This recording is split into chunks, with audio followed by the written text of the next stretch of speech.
শ্যাম্পুতে যদি তোমরা দুটি জিনিস মিশিয়ে লাগাতে পারো তাহলে দেখবে যে চুল হবে এরকম সফট, সিল্কি এবং শাইনি এবং একদম স্ট্রেট।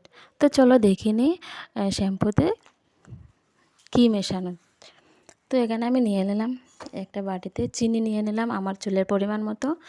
আমি 3 চামচ চিনি নিয়ে নিলাম। আর এই যে 3 প্যাকেট শ্যাম্পু নিয়ে নিলাম।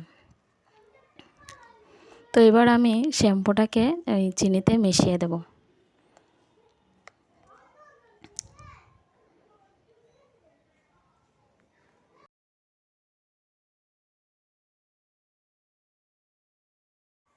তো এই যে শ্যাম্পুর সাথে এবার দিয়ে দেবো একটু অ্যালোভেরা জেল। যদি তোমরা গাছের অ্যালোভেরা থাকে তাহলে তোমরা সেটাও ব্যবহার করতে পারো, আর যদি সেটা না থাকে তাহলে এইটা ব্যবহার করতে পারো। তো আমার কাছে ছিল না তাই আমি এটা ব্যবহার করলাম। তো আমি নিয়ে নিলাম 3 চামচ অ্যালোভেরা জেল।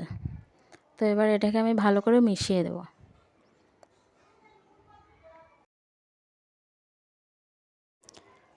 তো মিশানো অনেকটাই হয়ে গেছে। তারপর আমি দিয়ে দেবো এখানে একটু লেবুর রস। এই যে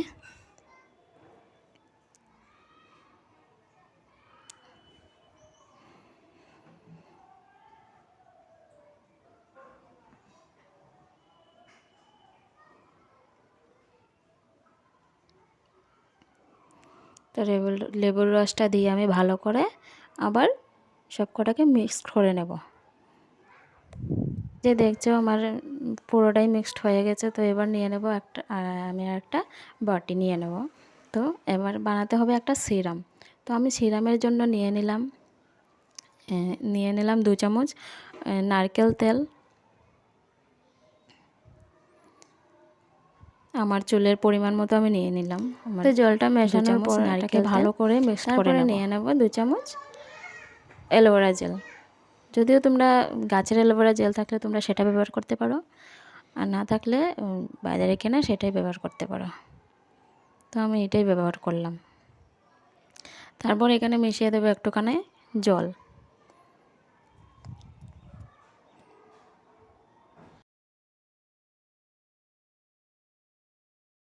তো এই যে দেখতে পাচ্ছ সিরামটা রেডি হয়ে গেছে। তাই চলো। তো এবার প্রথম শ্যাম্পুটা ভালো করে মাথায় দিয়ে দেবে, একদম স্ক্যাল্প থেকে গোড়া থেকে ডগা পর্যন্ত একদম ভালো করে দিয়ে দেবে। তারপর চুলটা ধুয়ে তারপর দিয়ে দেবে এই সিরামটা। তারপর এই যে দেখছো কত সুন্দর সিল্কি সফট শাইনি আমার চুলটা হয়ে গেছে। কত সুন্দর দেখতে লাগছে দেখো, একদম সফট, এত শাইনি সিল্কি। তো তোমরা ব্যবহার করে দেখো, খুব ভালো রেজাল্ট হয়, খুবই ভালো রেজাল্ট হবে।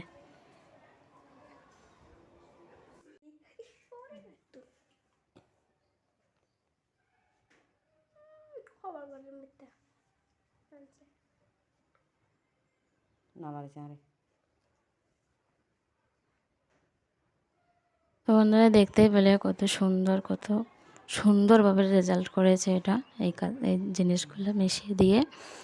তো তোমরাও ব্যবহার করে দেখো, আর ভিডিওটা ভালো লাগলে like, comment, share and subscribe করে দিও। সো টাটা বন্ধুরা।